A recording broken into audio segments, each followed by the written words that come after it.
Good morning. Good morning. আমরা এখন কোথায় যাব মনো? আমরা মুন দিদিভাইয়ের বার্থডেতে যাব। আমি যাব না। তুমি যাবে না? না। আমি এখন মুনের বার্থডেতে যাব। মুন আমার একটা দাদার মেয়ে।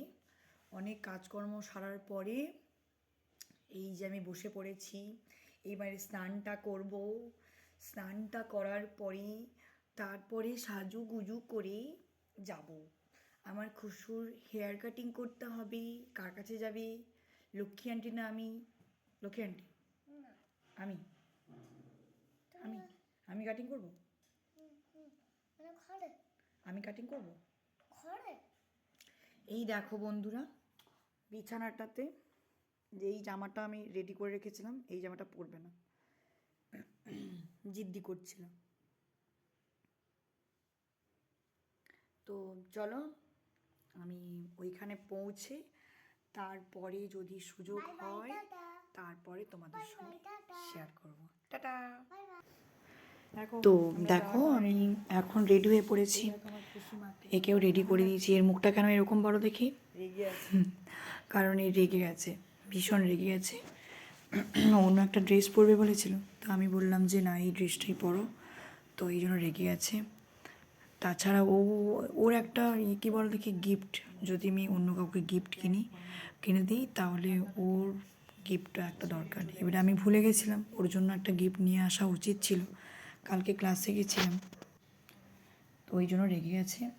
আর ছেলেটাও গেছে ক্লাসে, তো ওকে ওইখান থেকে নিয়ে তারপরে বৌদিদের বাড়িতে যাব জন্মদিন পার্টিতে। আর আর আমাকে এই ড্রেসটাতে কেমন লাগছে তোমরা জানিও। খারাপ লাগলেও জানিও, কিন্তু শুধু যে ভালো লাগলেই জানাতে হবে এরকমটা কোনো কথাই নেই। তো চুলগুলো বেঁধে নিচ্ছি, কারণ দেখি টোটোর মধ্যে যাব। তো এবারে টোটোতে ভীষণ হাওয়া হচ্ছে, আজকে এমনিতেই ওয়েদারটা ভীষণই বাজে। আর কালকের এই ক্লাসের কিছুটা মুভমেন্ট তোমাদের সঙ্গে শেয়ার করছি। দেখো আই মেকআপটা ভীষণ দারুণ হয়েছে। এই যে বোন আমাদের আর এই যে জন্মদিন হয়ে গেছিলো, আমরা কেক কাটিংয়ের পরে এসেছিলাম। তারপরে দেখো এই যে বোনটা, বৌদির বোন, আমরা খেতেও বসে গেছি। খাবারের মেনুতে ছিল তোমার কী বলো দেখি, বেগুনি ছিল, আলু ভাজা, তারপরে ফুলকপি দিয়ে একটা সবজি, চিকেন, মাছ, এই ডাল। খাওয়া দাওয়া করে একদম আর তোমাদের সঙ্গে কিচ্ছু শেয়ার করতে পারিনি। সন্ধ্যাবেলায় এই সবাই মিলে বসে পড়েছি কফি খেতে। আজকে দুধটা অনেকটা কম ছিল, তো যাই হোক ছেলেও রেগে গেছে, ছেলেকে বিনা চিনিতে কফি দিয়েছি তাই জন্য। তো ব্লগটা তোমাদের কেমন লাগলো আমাকে জানিও।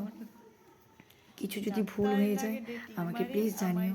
আমার ছেলে কিন্তু ভীষণ রেগে গেছে, ভীষণ রেগে গেছে। তো চলো টাটা আজকের মতো।